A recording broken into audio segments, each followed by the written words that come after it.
2021ला फायलो बसवलं तर आम्हाला असं जाणवलं का ज्या वेळेस आपल्याला पाणी द्यायची गरज आहे त्याच वेळेस पाणी देण्यात आलं आणि मशीनद्वारे जे खड्ड खंदून आम्हाला जे वाटायचं का बुवा खड्ड खंदून आणि इथून मागच्या ज्या प्रॅक्टिस होत्या तर त्या आम्हाला कमी जाणवल्या.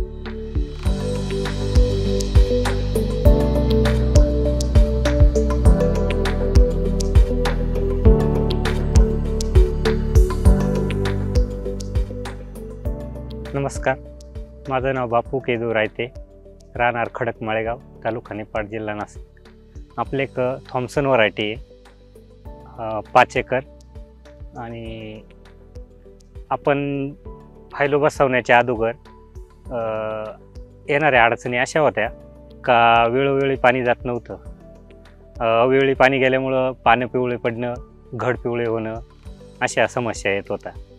तर आम्हाला आमचे गिरीश मांजरे सरांनी सांगितलं का बाबा फायलो बसवा, थोडंसं पाणी नियोजन आणि बाकीचे बी सर्व व्यवस्थित होईल. तर मग आम्ही फायलोचे जे हे एक्झिक्युटिव्ह त्यांच्याशी कैलास भाऊ रथशी बोललो. त्यांनी आम्हाला फायलोचं सर्व माहिती दिली. मग आम्ही 2021ला फायलो बसवलं तर आम्हाला असं जाणवलं का ज्या वेळेस आपल्याला पाणी द्यायची गरज आहे त्याच वेळेस पाणी देण्यात आलं आणि मशीनद्वारे जे खड्ड खंदून आम्हाला जे वाटायचं का बुवा खड्ड खंदून आणि इथून मागच्या ज्या प्रॅक्टिस होत्या तर त्या आम्हाला कमी जाणवल्या. व याच्या सेन्सरमध्ये जेव्हा दाखवलं त्यावेळेस गरज नसतानाही आम्ही इथून मागं पाणी द्यायचो 8 दिवसाला 10 दिवसाला. तर यांनी 15 दिवसाला पाणी यायचं, 20 दिवसाला झाडाला वापसा कंडिक्शन आली, ऊन वारा कमी जास्त असताना त्यानुसार पाण्याचं नियोजन छान पद्धतीनं झालं.